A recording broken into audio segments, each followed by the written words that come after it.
Saludos amigas, amigos. Ustedes sintonizan Acento TV y este es su espacio de análisis y comentarios a partir de ahora. Recuerden que nos están sintonizando en el canal 38 de Claro TV, en los canales 39 y 439 de Altiz y en el canal 41 de Star Cable en Santiago de los Caballeros. Y también en las páginas acentotv.do y acento.com.do. El tema de este día, vamos a hablar de finanzas, a propósito, finanzas personales y familiares, a propósito de que en las Navidades, quienes son empleados reciben un salario extra, el llamado sueldo 13 o bonificación navideña. Y tenemos a un experto en asuntos de finanzas personales y también empresariales, que es Alejandro Fernández, quien dirige la empresa Argentarium, que tiene una página, pero además también asesora a personas y a empresas sobre el tema de manejo de las finanzas y todo el tema también bancario. Bienvenido, Alejandro. Gustavo, encantadísimo de estar aquí. Tú fuiste uno de mis maestros, tanto en la televisión como en la prensa digital, digamos así. Tú me revisabas, tú eras que me montabas las primeras columnas Argentarium en clave digital.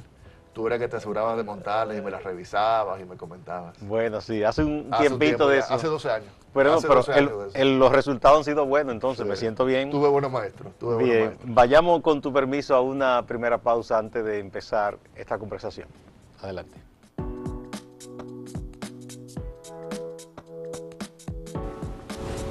Algunos políticos, y más cuando están en el poder, actúan como si no les importara en absoluto el destino de los pueblos que les toca gobernar.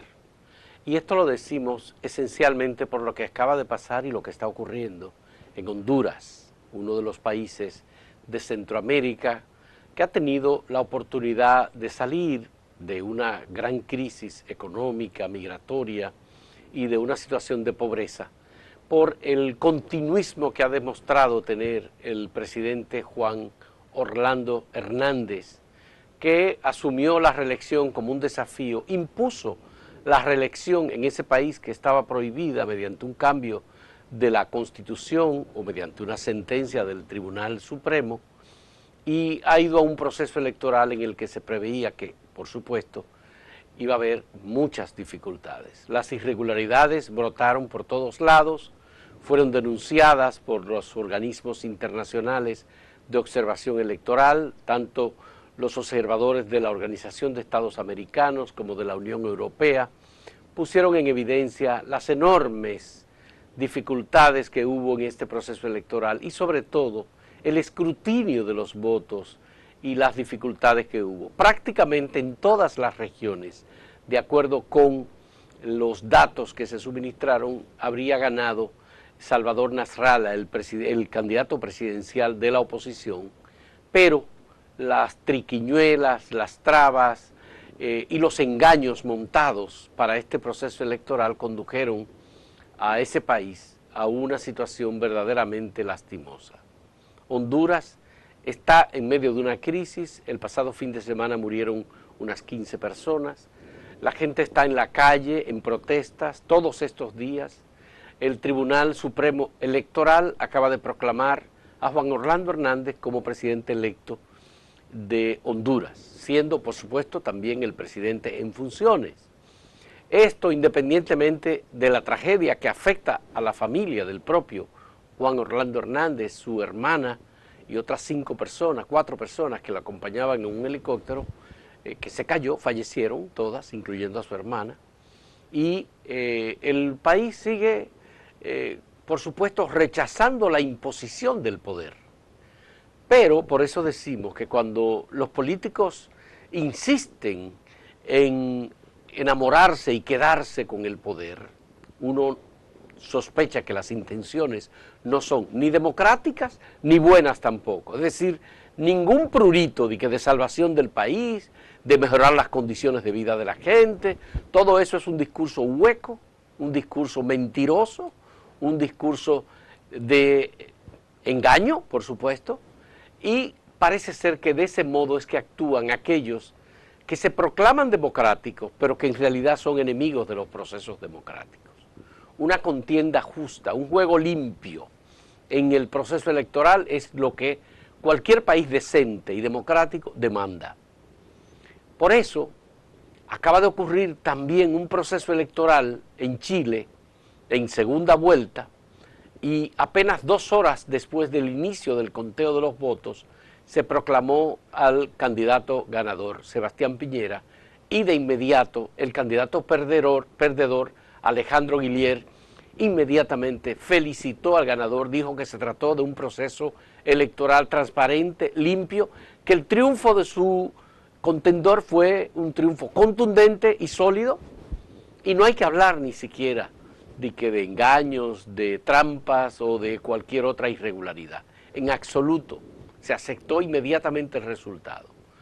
Mientras Honduras está en una situación de crisis, que lo que se prevé es ingobernabilidad durante los próximos años, en el caso de Chile hay un proceso de integración, de coordinación, en donde la presidenta Michelle Bachelet ya invitó al presidente electo Sebastián Piñera que le acompañe a recibir al Papa Francisco, que visitará en enero Santiago de Chile.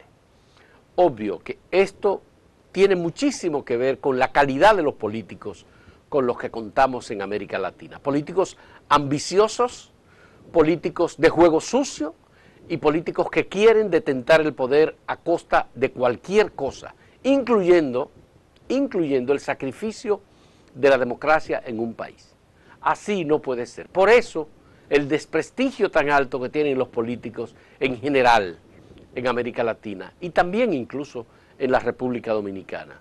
Una encuesta acaba de registrar en nuestro país que por primera vez en muchos años en la historia dominicana, los que se dicen que no pertenecen a ningún partido político, vale decir, independientes, están por encima de todos aquellos que dicen pertenecer o simpatizar con algún partido político. Obviamente algo habrá que hacer para reducir esta ambición desmedida de poder de los políticos, fuera de República Dominicana, como estamos viendo en Honduras, y también en la República Dominicana.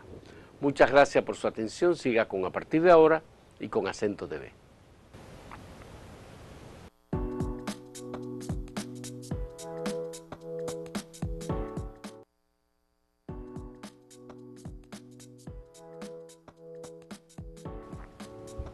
Cuando llega diciembre, se aproxima el final de un año, pero también vienen las fiestas, ya se ha vuelto un lugar común que la gente hace propósitos, metas, planes. Pero también es un lugar común que hay muchos chistes respecto a esto, porque la gente hace una lista de promesas, autopromesas, que luego no cumple. Siempre se habla, por ejemplo, del tema de la ingesta, de evitar los excesos, de proponerse como meta es reducir el peso y todas esas cosas. El ejercicio. Todo eso, ir al gimnasio o caminar o lo que fuere, ¿no? Pero de igual manera mucha gente también hace propósito en términos del uso de sus ingresos, de su finanza. Y también muchas de esas promesas quedan archivadas en el baúl de los recuerdos. ¿Por qué es tan difícil, Alejandro, no solo en Navidad, que la gente no pueda cumplir las metas que se proponen en términos de manejo de sus propias finanzas personales y familiares? Mira, creo que es naturaleza humana y aplica a todos esos otros aspectos que decía, digamos, del ejercicio o de la comida. Comer es bueno y comer mucho es bueno, pero al día siguiente te vas a sentir mal. Quedarte en la cama viendo televisión también es bueno, pero mejor todavía es hacer ejercicio. Pero como requiere un esfuerzo adicional, la inercia a veces como que nos lleva a no tomar las decisiones que tenemos que tomar. A la ley del menor esfuerzo. Lamentablemente, a la ley del menor esfuerzo, y lo mismo aplica también el tema económico, el tema financiero. Uno prefiere, bueno, seguir como ya vienes arrastrado tus finanzas tradicionalmente, porque los cambios, por lo menos inicialmente, pueden ser pues dolorosos, pueden ser exigentes, y no siempre estamos listos como para ese dolor o esas exigencias. Pero los resultados al final suelen ser compensadores, ¿no? Definitivamente. Yo siempre uso la analogía, por ejemplo, tú recuerdas que yo fumaba, yo fui adicto a la nicotina por 25 años, y yo estaba claro, consciente de hacía décadas, de lo dañino que era el tú fumarte un cigarrillo, el tabaco, etcétera. Pero el truco que yo lo dejaba, no lo dejaba, porque simplemente era más fácil simplemente decir, bueno, lo voy a dejar el año que viene, Hasta que llegué a los 40 años me di cuenta, vea, pero ¿cuánto es que yo tengo en esto? Y caí en cuenta que eran 25 años. Yo hice el cálculo y me fumé 4 millones de pesos. 4 millones. Si yo en el año 1987, que fue cuando yo comencé, en vez de ir al colmado, al paletero, yo hubiese ido al cambista de la esquina y me hubiese comprado $1 en vez de una cajetilla de cigarrillos, y eso lo iba acumulando y luego lo invertía, hoy día yo tendría alrededor de unos 4 millones de pesos, pero en vez me lo fumé. Entonces eso es algo que es naturaleza humana, y lo digo porque no solamente es propio de los dominicanos. Muchos dicen, no, que el dominicano es así, es dejado, y no, eso no es verdad. O sea, en todos los sitios siempre son los mismos retos de qué hacer con este tema, digamos, de las promesas que nos hacemos ahora que inician. Si fuera cosa solo de los dominicanos, los estadounidenses, cuando la fiesta aquella antes de la crisis del 87, del 97, no hubiesen metido en todas esas hipotecas y esos préstamos, que después los ahogaron. Y no solamente los estadounidenses, en Inglaterra también, en Alemania, en España. Incluso los asiáticos, que suelen ser más cuidadosos, caen también en la misma tentación. Sí, sí. Pero lo que tenemos que hacer es conciencia de que tenemos esa debilidad y entonces realmente cuestionarnos, pero venga, ¿tú de verdad quieres seguir en esto de manera indefinida o quieres llegar a un cambio? Entonces a partir de ahí trabajarlo. Yo me pregunto, y por eso introduje con el tema navideño, porque es verdad que mucha gente hace lista de propósitos, una especie de desiderata, pero y tú me dirás como especialista, ¿es aconsejable que uno piense en empezar un plan de austeridad o plan de finanzas en diciembre, precisamente como cuando se sueltan todas las ataduras? Todos los demonios. Mira, yo pienso que si usas diciembre, digamos que para cerrar las brechas que estaban abiertas en el transcurso del año, pues posiblemente que sí, que sea una buena idea. Por ejemplo, lamentablemente es un chiste ya, ¿no? Que ya eso, el doble sueldo de diciembre yo lo vendí en enero. En septiembre. O lo tengo, bueno, a veces el chiste ahora es enero. Wow. Entonces, digamos que si tú tienes algún sale, una tarjeta de crédito, alguna deuda de esa naturaleza, pienso que fuera ideal que aprovecharas ahora diciembre que te entra, digamos, esta brisita para recoger y para limpiar eso, y ya digamos que comenzar con tablas rasas, comenzar digamos de cero, a partir de cero, pienso que sí que pudiese ser una buena idea. Ahora, yo creo que hay algo simbólico, digamos del 1 de enero, o de la fecha que sea. Por ejemplo, yo dejé de fumar el 11 de noviembre, porque es el día de mi cumpleaños. Entonces igual puede ser el día que la persona decide, pero sí quizás una fecha simbólica, como que tú vayas pensando en cuáles van a ser los cambios que vas a realizar a partir de esa fecha, te vayas quizás un poquito mentalizando. Y cuando llegue la fecha, pues entonces ya incluso socializarlo con tus seres queridos y decirle, mire, vamos a organizarnos, vamos a cambiar algunas cosas.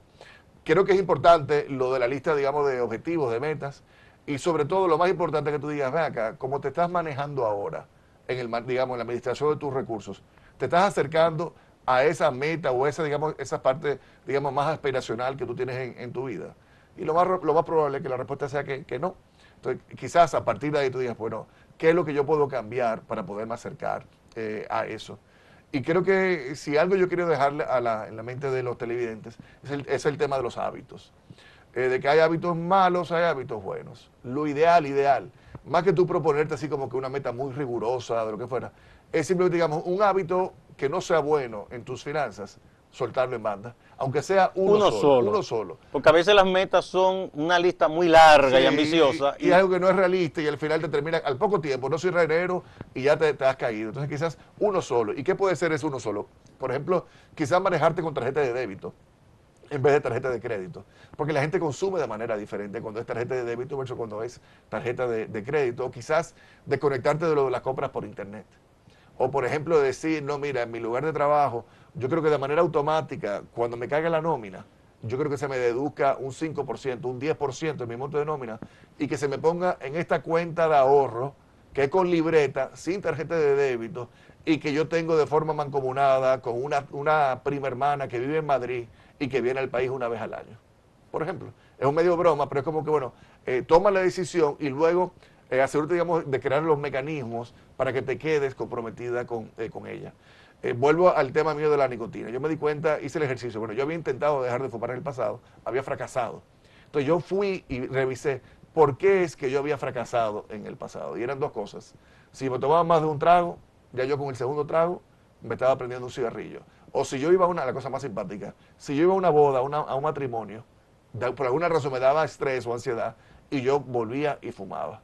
Óyeme, cuando yo dejé de fumar, el 11 de noviembre del año... Dejaste de ir a las bodas también. Óyeme, yo por 18 meses tú no me veías a mí en una boda. Y tampoco me veías, óyeme, de verdad, y tampoco me veías ni siquiera con una cerveza, ni con una copa de vino, porque uno se tiene que conocer. Entonces también esa medida también tú te vas ayudando. Sabía las cosas que te inducían a fumar. Correctamente. Entonces Sí. tenemos que hacer lo mismo. Bueno, ¿qué me lleva a gastar de una manera desordenada? ¿Qué me lleva a no poder, digamos, a generar, aunque sea un mínimo Por de ejemplo, ahorro? quizá es un hábito de mucha gente a veces, si alguien va a comprar algo de manera puntual a una plaza comercial, decir yo quiero ir, aunque no tenga nada que comprar, pero Sí. siempre allá para acá viene con algo comprado. Bueno, y si le gusta eso, pues entonces perfecto que lo haga, pero entonces que deje la tarjeta de crédito, que deje la cartera en el carro, en el vehículo, y que no se baje con ella. Decía la mamá de mis hijos, una mujer muy inteligente, que las cosas se disfrutan 3 veces en la vida. Cuando se empiezan a hacerlas, cuando se hacen y cuando se recuerdan. Y yo creo que eso tiene mucha validez para todo, incluyendo, digamos, para el tema de las compras. Bueno, listo, tú puedes estar viendo que tú quieres comprar una nueva televisión. Pues ve evaluando, estudiando, y analizando y preguntando cuál es la mejor televisión, precio, beneficio, etcétera, etcétera. Y luego, cuando tú vayas, vete ahorrando, planificando, para que no tengas que financiarla toda, ve, cómprala, ojalá que la puedas comprar en efectivo y que sientas esa satisfacción de haber adquirido algo en efectivo. Y luego te vas a recordar y dices, óyeme, qué buena compra hice. Mira, tengo ya 5 años, 7 años con esa televisión y realmente fue algo para lo cual me planifiqué y que yo me aseguré que fuera. Una de las mejor. cosas que aprendí de ti hace mucho tiempo, muchos años, fue en algo que tú escribiste, que decía era que en el manejo de la finanza personal y las compras de bienes de consumo, Sí. que si la persona tiene que endeudarse para comprarlo, entonces Ya sabes que o no. no lo necesita o no puede comprarlo. O no es el momento para, no O es el no es el momento momento. para eso. Es muy bueno tener una televisión inteligente que llene casi una pared de un cuarto, ¿verdad? Sí. Pero si usted no puede comprar esa, no se meta en una deuda para algo que no es indispensable. Sobre todo, digamos, una deuda, digamos, por vía de tarjetas de crédito.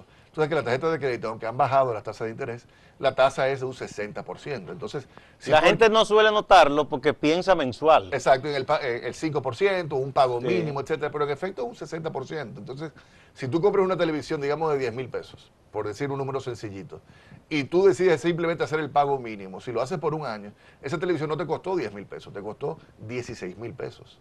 Y si lo haces por más de un tiempo, Si no te atrasa más. obviamente si no te atrasas, si no se generan moras, etcétera, etcétera. Si duraste 2 años en pagarla, óyeme, terminaste pagando 10,000 pesos por la televisión, pero luego 10,000 pesos al banco también por temas de, digamos, O sea, de los pagaste el intereses, doble ¿no? entonces. Pagaste el doble. Lo mismo ocurre con los viajes.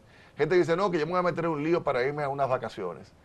Óyeme, con la familia que me quiero ir a Disney. Amigo, amiga, Disney va a estar ahí siempre.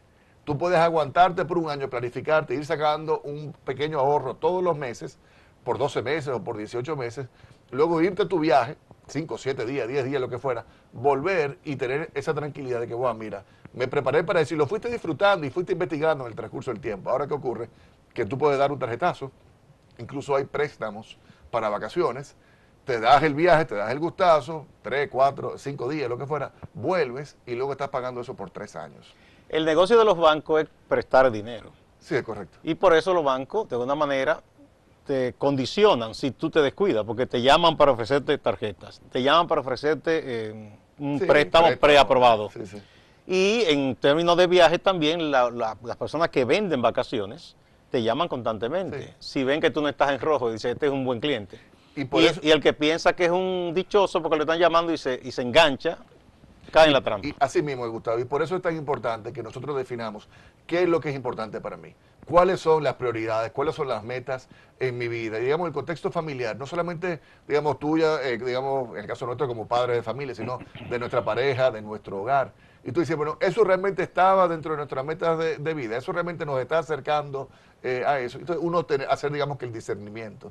Porque si tú te dejas llevar, no solamente de los bancos, óyeme, del comercio, de la publicitaria, de los mismos medios, este mismo programa, al igual que los míos, tiene sus publicidades. Obviamente, demás. de eso viven los programas. Correctamente. O sea, Pero de igual manera, cuando tú vas al supermercado, se aparece una jovencita muy simpática que te induce, dice, mira, hay un especial, pero yo no fui a comprar eso. Pero Sí. si la gente se lleva, se termina comprando ese producto. entonces, por eso la importancia tuya, pero, por ejemplo, si vas al supermercado, llevar una lista de las compras que vas a realizar en el supermercado y realmente decir qué es lo que yo necesito. Una invitación que yo le hago a los televidentes es, por ejemplo, si tú tienes compras por internet, revisa a ver lo que tú compraste en el transcurso de este año 2017. Y dime de verdad, todas esas cosas, y lo digo porque es fácil, digamos, si uno compra por vía de Amazon, se va quedando como que el registro de todas las compras que tú hiciste. Ve a ver cuánto fue el total del monto que consumiste en el transcurso del año y cuántas de esas cosas realmente valieron la pena.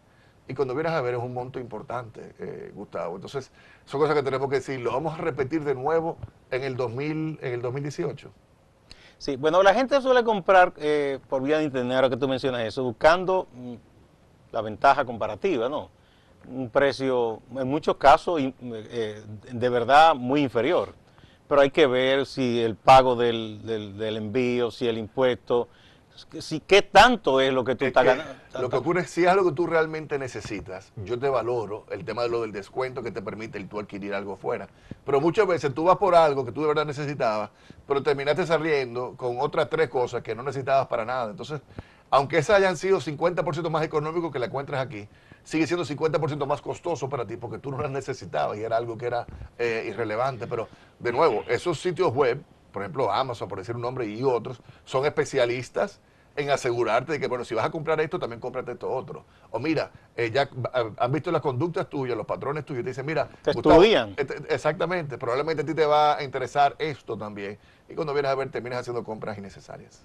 Bien, entonces, importante de la lista de prioridades. Y hay una prioridad fundamental, quien tiene una familia. Si tú tienes tus hijos que están estudiando, esa es una de las prioridades fundamentales.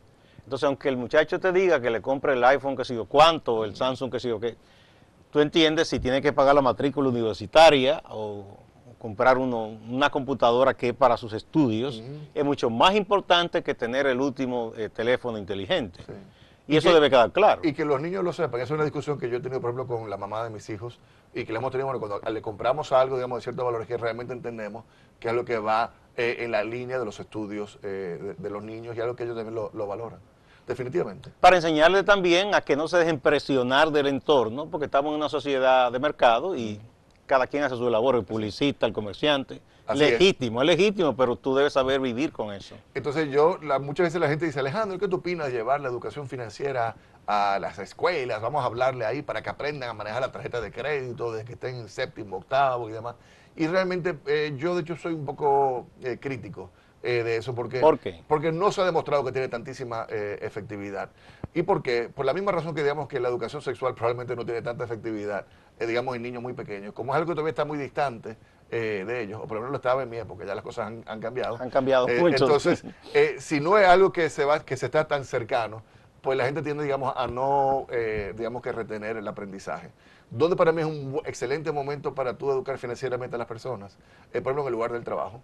Cuando tú entras a alguien por primera vez que está, digamos, en la universidad y va a hacer su primer empleo, que tú lo mandas a abrir una cuenta de nómina en tal banco o lo que fuera, lo ideal fuera que en ese momento tú le digas, mira, a partir de ahora, tú vas a ver que te van a ofrecer tarjetas de crédito, que te van a ofrecer préstamos. Entonces tú tienes que tener cuidado, te tienes que programar, tienes que ir creando el hábito del ahorro desde ahora, etcétera, etcétera. Entonces, para mí eso es un buen momento. Bueno, para muchas hacerlo. empresas que yo recuerde tienen también como parte de la introducción del empleado esa especie de orientación. Le decían, mira, ábrete además de esa una cuenta de ahorros, trata de ahorrar, aquí hay tal plan, hay una cooperativa, Son pocas las empresas, Gustavo. pero sí yo sé que hay que hacen eso. Sí, y me parece Las una hay. excelente, si le están haciendo en efecto, me parece una excelente práctica, porque ese sí es el momento para tú hacer esa intervención. Pero mira qué ocurre, volviendo a lo de los niños y demás, si el niño ve que tú eres el primero que te antojas de algo cuando vas a hacer una compra en el supermercado y te llevas algo de ahí de manera Algo que no impulsiva, estaba en la lista. correctamente, y digamos que son cosas impulsivas, ¿qué tú crees que el niño va a hacer? Él va a reflejar, lo mismo que tú haces, lo va a repetir. Entonces, si el niño te hace una pataleta por algo que tampoco es necesario y tú terminas sacando una tarjeta de crédito y resolviendo eso, ¿qué es la tarjeta de crédito para el niño? Oye, me se acerca a una varita mágica, ¿eh? Para los niños, la tarjeta de crédito te sirve para pagar el súper, la pizza, hacer compras por internet, comprar los libros, comprar El los juguetes, helado. el helado, todo. Pero ellos lo que no ven es cuando tú sacas de tu cuenta de ahorro, de tu cuenta de nómina, Cuando llegue el voucher. es correcto, y hacer el pago. Óyeme, que el voucher ellos lo pueden ver, pero lo que tienen que ver es cómo tú te haces más pobre al momento, digamos, que tú estás haciendo un retiro de tu efectivo para pagar la tarjeta. Bien, Alejandro, con tu permiso vamos a una primera pausa.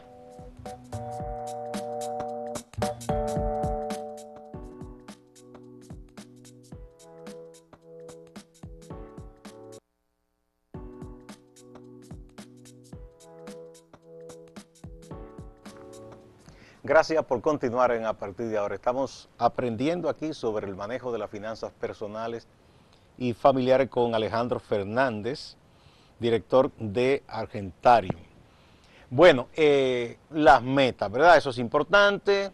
Los hábitos. Los hábitos. Los hábitos buenos y los hábitos malos, porque así como te dije ahorita, motivemos, digamos, iniciar un buen hábito. También tenemos que revisar lo que son los hábitos malos y ver cómo tú puedes, aunque sea uno solo, lo puedes ir desmontando. La idea es hacer las dos cosas, crear un hábito nuevo y luego desmontar un hábito Vamos nuevo. a hablar de los hábitos malos. ¿Cuáles tú podrías señalar así de los más comunes hábitos malos para tanto el consumo como la administración de los recursos personales y familiares? Mira, las compras compulsivas, el resolver las cosas con crédito, con tarjetas de crédito, el jueguito de usar una tarjeta de crédito para pagar otra tarjeta de crédito, el jueguito de estar constantemente... Que mucha gente piensa que eso es inteligente. No, realmente no lo es. Para mí es una muestra evidente de que hay un problema muy grave, muy serio. Comenzando por ahí, ¿es recomendable que la gente tenga así tantísima tarjeta de crédito? Hay gente que tiene hay una especie de portafolio sí, lleno de tarjetas. ¿Eso es recomendable? No, mira, va a depender mucho del perfil de la persona, de la disciplina, de la necesidad, de la característica que tenga. Te lo digo porque si una persona, por ejemplo, y esto no hay un juicio de valor, yo no estoy calificando a esa persona como buena o mala, pero si tiene, digamos, malos hábitos, lo que tiene que ver con el manejo del dinero, si tiene que ser, digamos, un comprador o una compradora compulsiva, probablemente, Gustavo, la mejor tarjeta de crédito para esa persona sea ninguna tarjeta de crédito. E incluso voy más allá, ni siquiera una tarjeta de débito. Porque ¿qué ocurre? Que cuando tú estás usando ese dinero plástico, sea tarjeta de crédito o tarjeta de débito, como que no te duele tanto el dinero. No cree que no se siente el gasto. Correctamente. En cambio, a alguien así, yo lo que le motivara es, bueno, mira, aquí hay unos sobrecitos. Vamos a dividir la compra de chulerías que tú vas a hacer a la semana, o tu entretenimiento, o tu cervecito, lo que fuera. Divide lo que te presupuesta, lo que te va a tocar cada semana de este mes. Cuando te toque la nómina, alimenta cada uno de esos sobrecitos, primera semana, segunda semana, tercera semana y luego tú vas consumiendo lo que está en ese sobrecito. Y cuando se te acabe, no más chulería. Se acabó. Ahora, si te sobró algo, pues perfecto, lo llevas a la siguiente semana. Y así quizás uno va haciendo, digamos que reiniciar lo que es su relación con el dinero. Pero ya si una persona es alguien que, digamos, que tiene la capacidad de presupuestarse, de decir, bueno, en este hogar entran 100, aquí vamos a gastar tanto aquí, tanto en lo otro, estos gastos los vamos a pagar de esta manera. Hay algunos gastos que se van a hacer con transferencia electrónica, otros que se van a hacer con débito a tu cuenta, si es un préstamo, por ejemplo, otro que va a ser retiro en efectivo, por ejemplo, para pagarle a la empleada doméstica, si es el caso, otro que va a ser lo que fuera, otro que va a ser quizás también con tarjetas de crédito. Ahora, lo importante, fíjate ahí que es, primero el presupuesto, y luego tú decir, de estas cosas que vamos a estar gastando, ¿cómo la vamos a pagar? ¿Cuándo es recomendable hacer una inversión para algo que se requiere en la casa o en lo personal, cash, y cuándo es recomendable tratar de hacerlo financiado? Mira, hay algunos activos, básicamente, digamos, un vehículo o, digamos, una vivienda o posiblemente quizás también un solar, donde posiblemente incluso hasta por la magnitud que esto implica, por un lado, y por otro lado, como son bienes que te van a dar un bienestar por un tiempo, por largo plazo. Por un largo plazo, ahí yo veo perfectamente razonable que tú busques una parte que sea financiada. La ventaja también que tiene eso es que ese tipo de financiamiento, o sea hipotecario para la adquisición de una propiedad inmobiliaria o para un vehículo, también tienden a ser los más nobles. En cuanto, digamos, la tasa de interés que se te cobra, son también financiamientos que no son como las líneas de crédito.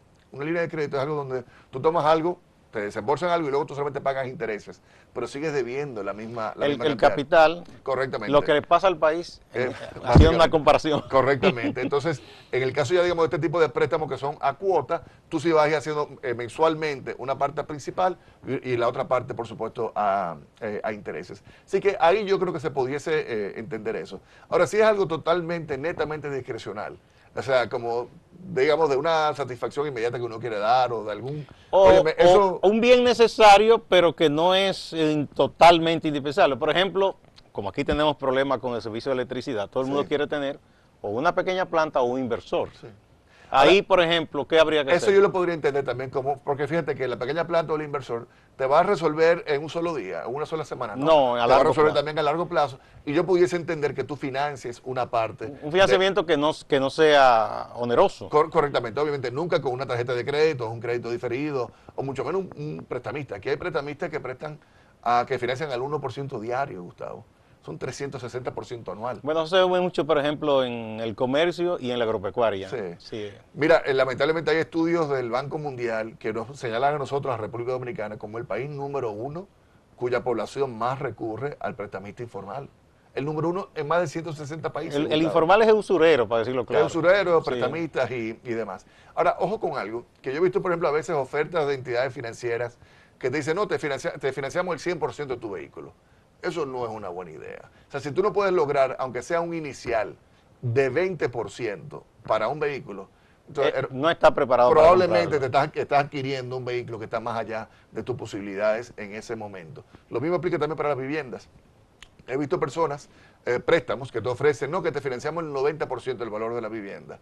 Óyeme, pero es que quizás tienes que ahorrar un poco más, adquirir una vivienda un poquito más económica, arrimarte en algún sitio, en lo que tú logras. Yo me arrimé por 1 año y medio en casa de mis suegros, en lo que nosotros lográbamos realmente pues un inicial más significativo para financiar. Porque si, lo que tengo entendido, que si te prestan un porcentaje tan alto, entonces lo que tú vas a pagar por ese financiamiento te va a ahogar.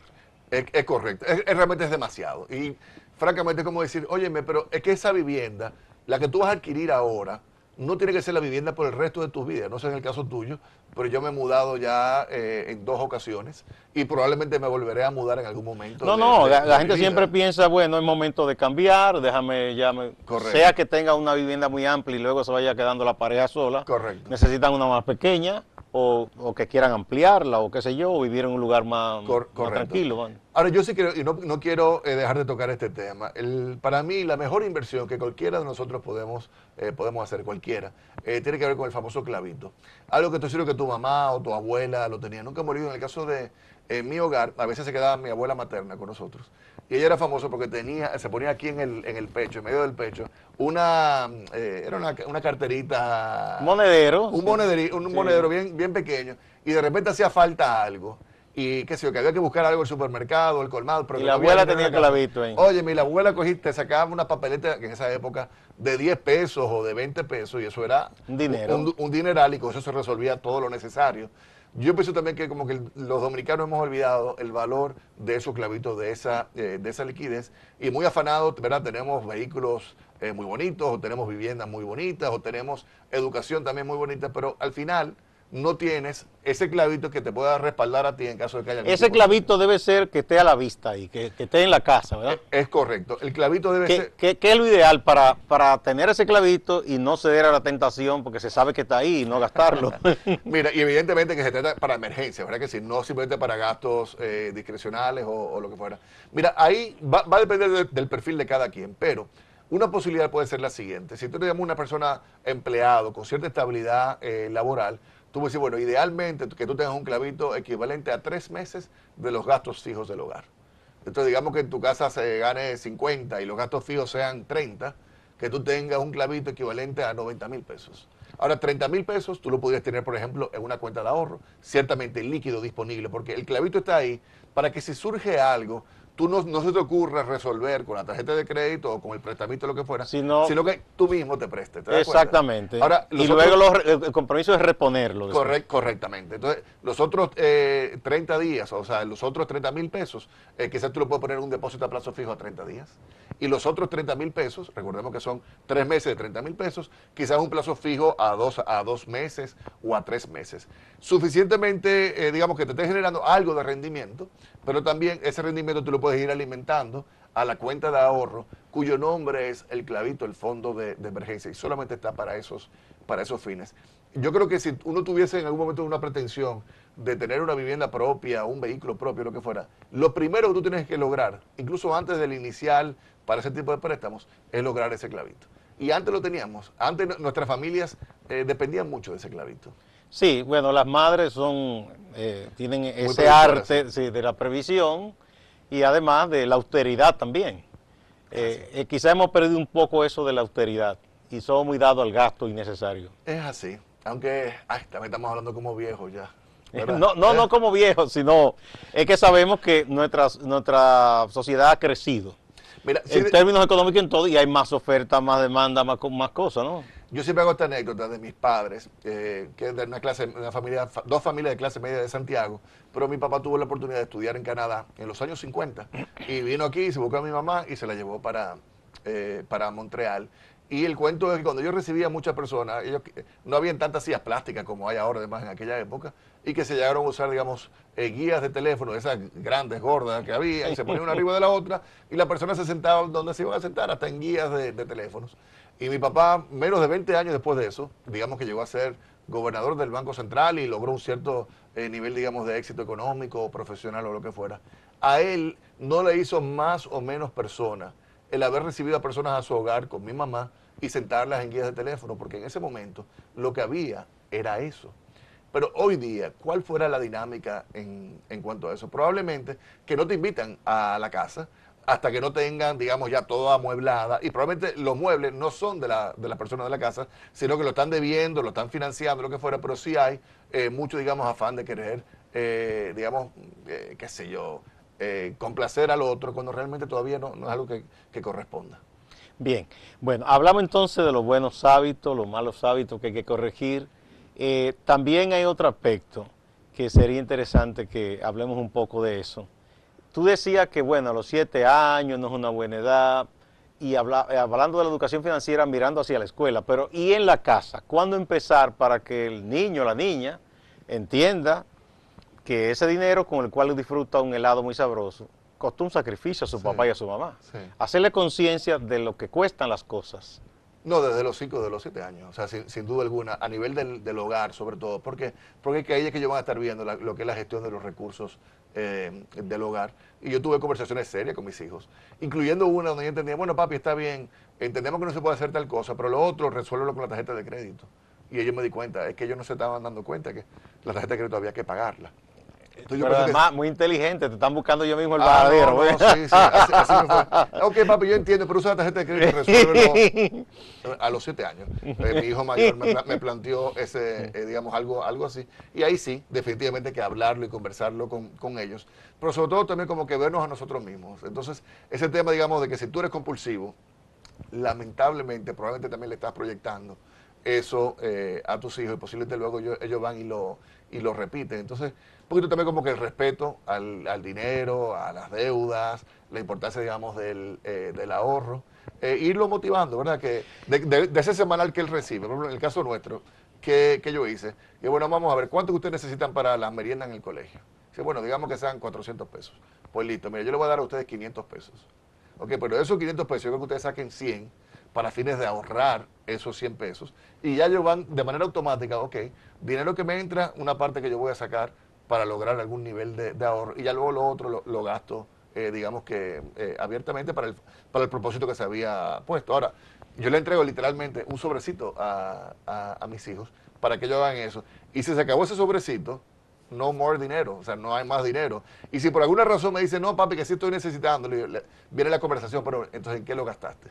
Tienen que convencerte de que fue algo necesario. Y a veces, bueno, recientemente ocurrió que uno lo perdió. Dice, bueno, ok, pero mira, lo que yo te voy a dar a ti ahora es un adelanto al próximo sobrecito. Y cuando vino el próximo sobrecito, yo le fui poco a poco, digamos que deduciendo el monto que yo le adelanté para que él aprenda. Bueno, con el dinero hay que tener más cuidado y no debiste haber extraviado aquel sobrecito. Hay cosas así, ¿no? Se puede ensayar con un niño y que él pueda aprender, por ejemplo, la meta de si él quiere tal cosa, ¿no? Y de decirle, en lugar de yo comprártelo, porque eso significaría que saquemos de la finanza de la casa una cantidad, de eso que yo te doy, tú vas a ir juntando tanto. Ya cuando tú tengas el 80%, yo te completo el 20%, por ejemplo. Definitivamente. Y va a aprender eso. Definitivamente. Otro te va a decir, bueno, mira, si tú llegas a tanto, yo te lo voy a duplicar. Oye, es algo hasta como un retorno, Alejandro, pero tan bueno el retorno. Sí, porque lo que él tiene que saber es, por él posponer un deseo ahora y él sacrificarse, eventualmente va a llegar. Y cuando llega a su propia meta, que sea alcanzable, tú le vas a dar una gran satisfacción. Óyeme, y eso va creando, digamos, una serie de conductas en él y de hábitos en él, ciertamente extremadamente poderosos. Es una buena Es motivación. una muy buena motivación. De nuevo, con tu permiso, vamos a otra pausa.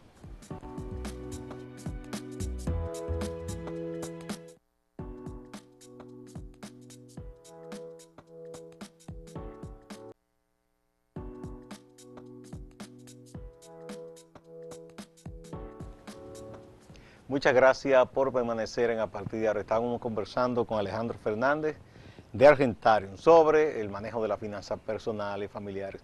Siguiendo con lo que uno puede enseñar en la casa a los niños y niñas, hay muchísimas historias que se cuentan, Sí. ejemplos. Hay una que se ha hecho también muy conocida, que es la del malvavisco. Así mismo es. Me gustaría que tú me la refresques. Exacto, es como un marshmallow, es verdad Sí, que esta sí. cosa, no sé, como de azúcar, de Sí, almidón, etcétera. Entonces, esto fue un estudio que se hizo en la Universidad de Stanford a inicios de los años 70. Entonces al niño se le entraba como un laboratorio, tenía espejos, de esos espejos que solamente se podía ver hacia adentro, ellos no podían ver hacia afuera, y le decía, bueno, mira, te dejo aquí un marshmallow, voy a salir de aquí, cuando yo vuelva, si el marshmallow sigue ahí, yo te voy a dar un segundo marshmallow de manera inmediata y tú te lo puedes comer. Ahora, si cuando yo vuelva ya tú lo probaste entonces no te voy a dar nada. Entonces se hizo, digamos, una serie de estudios a ver cuáles de los niños pues se lograban aguantarse, básicamente que trabajaban, digamos que su voluntad para posponer digamos, el deseo, digamos, la parte de la impulsividad, y cuáles lo lograban y cuáles no lo lograban. Pero lo interesante de ese estudio fue que se le dio seguimiento a través del tiempo, se hizo, digamos, un estudio longitudinal. Entonces luego volvían y le daban seguimiento a los niños en las distintas etapas de sus vidas. Y resultaba que, digamos, aquellos niños, por ejemplo, ¿cuáles de los dos tú crees que fueran más propensos a temas, digamos, de problemas con el peso, con el tema de sus finanzas, con el tema de su estabilidad emocional o con el tema de sustancias, digamos, con sustancias prohibidas y demás? Lamentablemente los niños que no lograban controlarse. No lograron tener voluntad. Sí, correcto. Entonces, fíjate, por eso que para mí es más importante, mucho más que el tema del conocimiento, de cómo funciona la tarjeta de crédito, que nosotros evaluemos cuáles son las conductas, cuáles son los patrones que los niños están repitiendo. Y por eso, un niño muy malcriado, que tú cada vez que te haga una malcriadez, tú le respondes dándole lo que él te está pidiendo, o pagándolo, o sacando una tarjeta de crédito, casi como que sobornándolo para que él se mantenga, digamos, en línea. Tú no le estás haciendo un bien a ese niño. No, él está aprendiendo que él tiene el control. Correctamente. Solo tiene que hacer una rabieta y sacar de quicio a papá y a mamá para que le den lo que él quiere. Correctamente, aunque no corresponda en ese momento. Y esto es también algo muy importante que yo quisiera que la gente sepa, porque a veces me ven y me dicen, Alejandro, pero tú solamente crees que el dinero debe estar en el banco. Y claro que no. El dinero está para uno disfrutarlo, para uno adquirir bienes y uno tener experiencia, etcétera, etcétera. Lo que a mí me preocupa es que a veces por querer darnos esos bienes, no lo hacemos con nuestro propio dinero, sino que lo hacemos con, digamos, con un muy alto nivel de endeudamiento, y ahí sí que la cosa se va complicando. Porque mira, Gustavo, si algo, cosas que yo veo así del país, sobre todo por todo el acceso que tenemos en las redes sociales, el nivel de sobreendeudamiento del dominicano, y a esto me refiero de todos los niveles, del camarógrafo a mí, a Fausto, a ti, a quien fuera, es muy, muy alto. Y eso a veces, yo pienso como que una serie de factores nos han llevado a eso. Por un lado, el tema de la banca, que ahora está prestando a personas como nunca le había prestado a personas 15 años atrás, pero ahora yo recuerdo ver un jovencito de 23, 24 años que ganaba 60,000 pesos y tenía límites de crédito de 800,000 pesos. Yo recuerdo de un taller a los jueces de nuestro país, había un juez que tenía, me hizo así, 9 tarjetas de crédito. Entonces, la nana de mi hija tenía 2 tarjetas de crédito y 3 préstamos. O formales. O sea, Hay de la banca señales formal. que deben preocupar, porque uno ve personas que por su nivel de ingresos, uno dice, pero ¿qué hizo? Se compra el teléfono inteligente más caro y del último momento, que yo lo pensaría 10 veces. Sí. Y tener muchas otras cosas resueltas antes de meterme en esa inversión. Y lo bueno es que después te llama y te dice, mire, se me acabaron los minutos, llámame. Teniendo, ¿verdad? Teniendo el último iPhone, el último o te dan también un vehículo, Samsung. o te dan quizá también un vehículo, pero no le pueden pagar el seguro full al vehículo, digamos un vehículo nuevo, costoso o lo que fuera. Entonces, A mí, esas cosas a mí me inquietan muchísimo porque lamentablemente nosotros recibimos mucha retroalimentación a nivel de las redes de Argentario. Y yo te puedo decir a ti que de cada 10, 7 de los acercamientos que tenemos de nuestra audiencia son de personas que están enliadas, de personas que están sobreendeudadas. Aquí hay mucha quiebra personales y de empresas pequeñas, vamos a decir familiares. Pues sí, las debe haber, pero no te puedo decir, digamos que objetivamente, bueno, por un número, porque No tienen un dato. No hay una estadística en cuanto a eso. Te lo pregunto porque si las cosas son así a nivel personal y familiar, seguro que muchos emprendimientos que pudieran ser muy buenos, si no hay criterio, terminan fracasando. Bueno, en general los emprendimientos tienen un altísimo nivel de riesgo. O sea, de cada 10 nuevos emprendimientos, tú nomás tienes que ir a una plaza. ¿Cuántas de esas tiendas, digamos, que abren con una plaza? ¿Cuántas están ahí al cabo de 3 o 5 años? Sí, hay pequeños locales muy bonitos, mucha Sí, gente... pero al cabo de 3 o 5 años quizás están 3 abiertos y 7 han quebrado. Y de hecho, si de esos negocios comenzaron, este fue un estudio de Fondo Micro muy, muy importante, si esos que comenzaron con deuda, con financiamiento, que tú tenías que pagarle un interés mensual a una entidad financiera, la mortalidad pasaba de un 70% a un 90%. A un 90%. La mortalidad empresarial. De nuevo, eso es al cabo de un tiempo, al cabo de 3 o 5 años.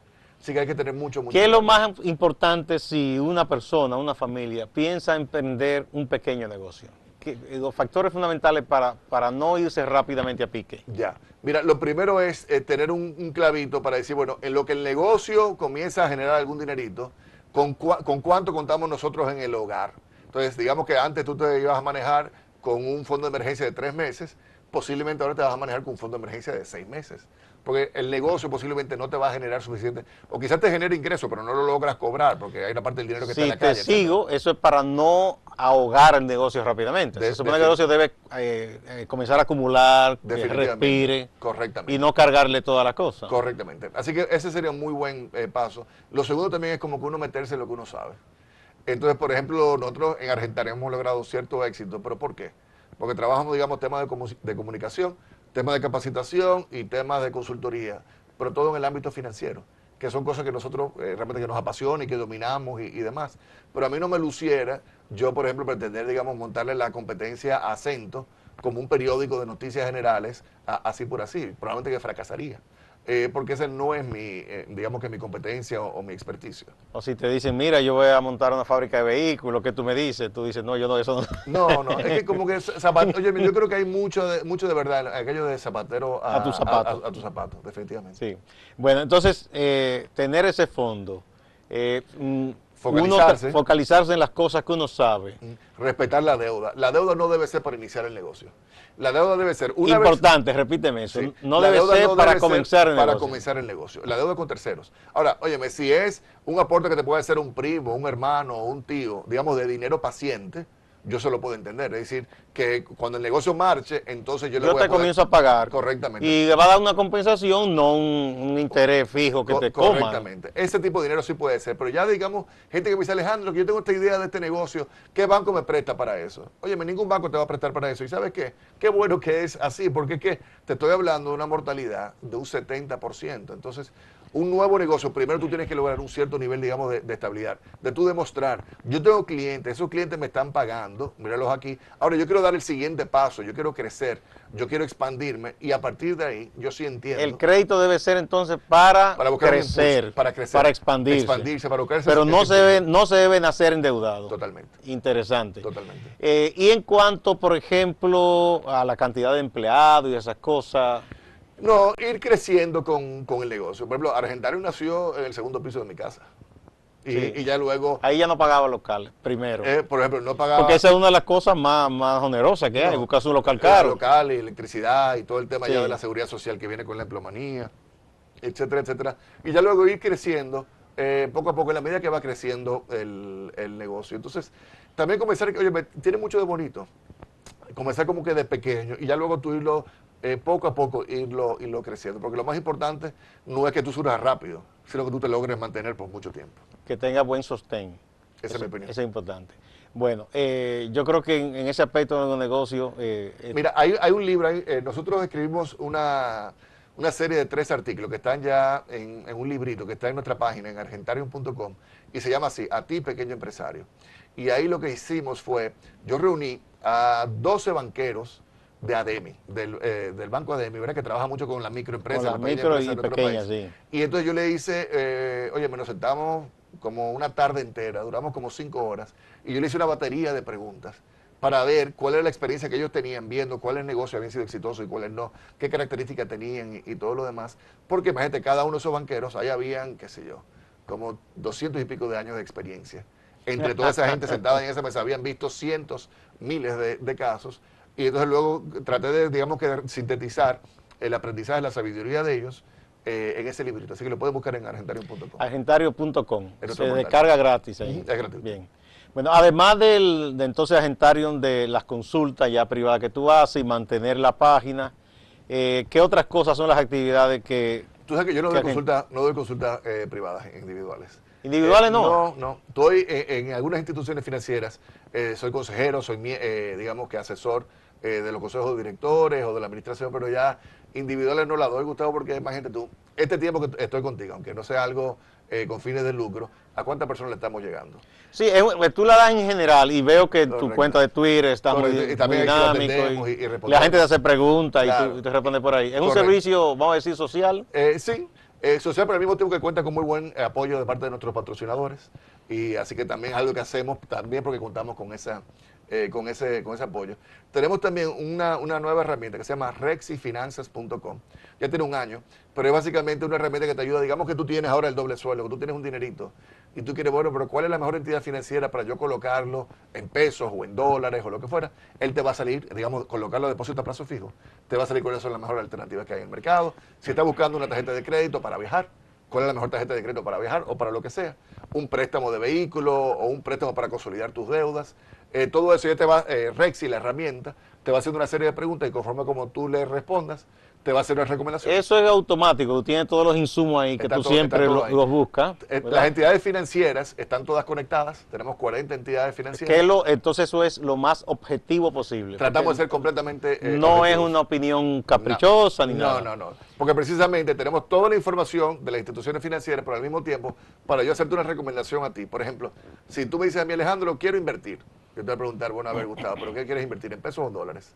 ¿Cuál es el monto? Porque dependiendo del monto, vas a conseguir una mayor o menor tasa de interés. ¿Cuál es tu apetito de riesgo? ¿Cuál es tu tolerancia al riesgo, digamos, de perder tu dinero? Muy alta, baja, etcétera, etcétera. ¿A qué plazo tú quieres invertir? Porque dependiendo, mientras más tiempo tú lo dejes, mayor va a ser el rendimiento que vas a obtener.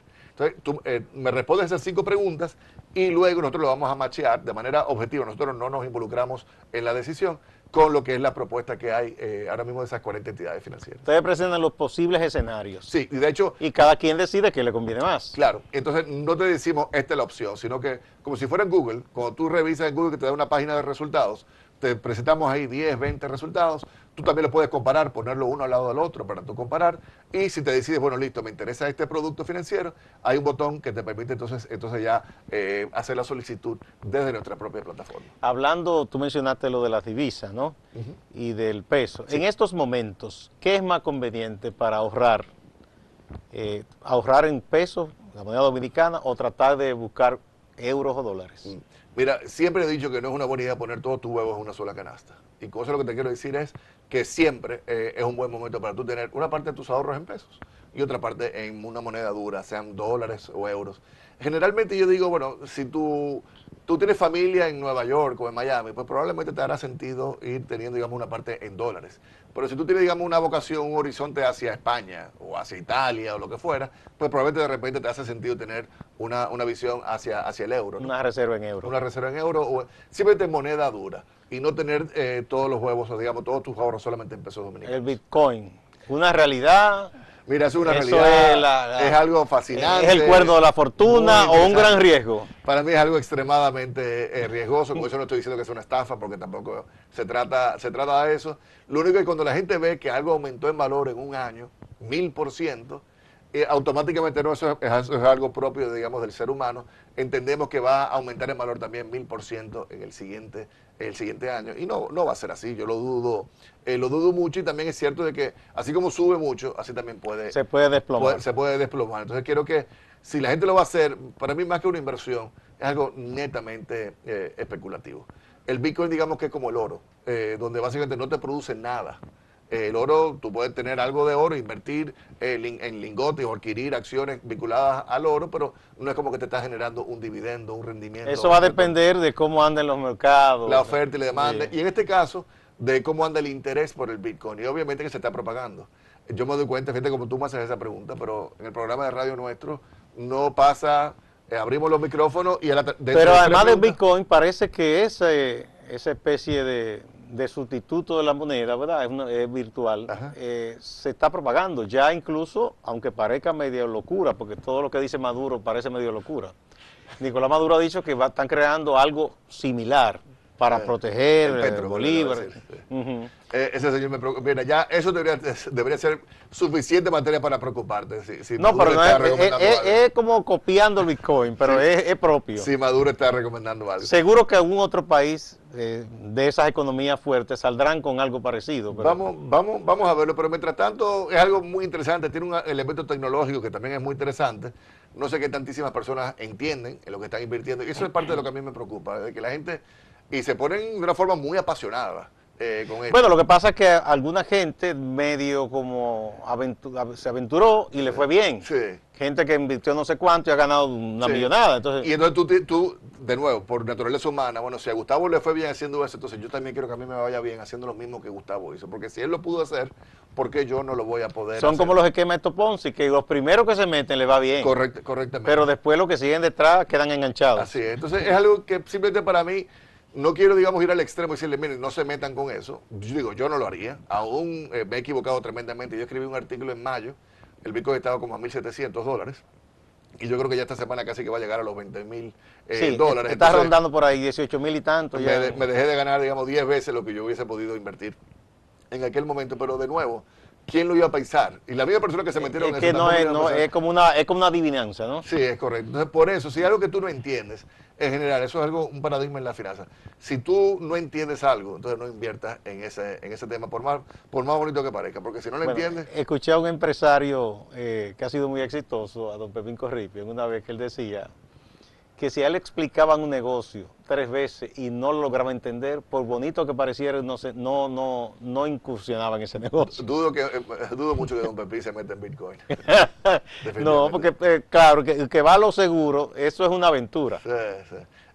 Para mí es una especulación. Es como tú ir al casino y tú poner en el rojo y que la ruleta de vuelta. De repente cae y de repente no cae.